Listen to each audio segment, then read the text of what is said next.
The race for number one is on. This is National Signing Day. These are your up-to-the-minute class rankings, your top 10 with some familiar names and logos. Alabama sitting there at number one. How about Oklahoma just moving into the top 10 within the last 25 minutes? You see Clemson is there, Ohio State. And if you're thinking these rankings look somewhat similar to the college football playoff rankings, there is a reason for that. You win in recruiting, you win a national championship.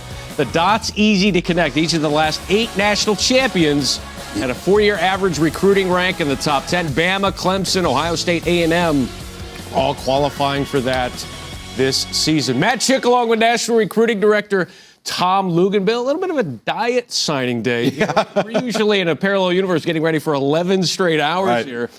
Just a couple here, and this has been a year, Lugs, unlike any other in college football, and we're going to have a signing day unlike any other. Yeah, we don't have championship games coming up.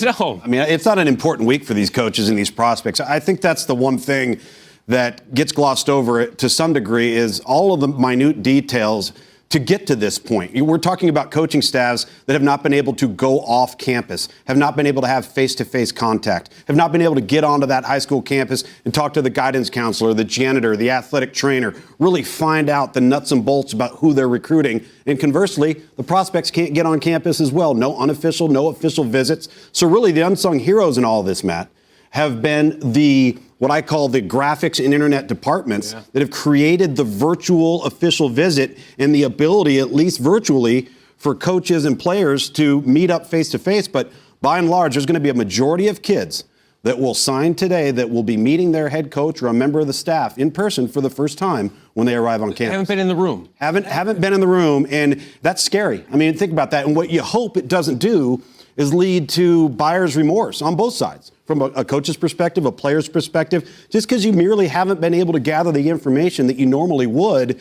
that concerns me. We have the transfer portal coming up. We've got the one-year transfer rule coming into place. The eligibility rule. I mean, these coaches right now are getting out their abacuses, trying to figure out how are we going to manage all this? You know, where are we going to count initial counters? If they transfer out, do they still count against us, or do they go with that player? What are we going to do with upperclassmen that have an extra year of eligibility? Do we send them away? Will this trickle down to the high school ranks? Devil's always in the details, and the details haven't been ironed out yet. Other than everything you said, everything's normal. Everything's normal. Everything. Yeah.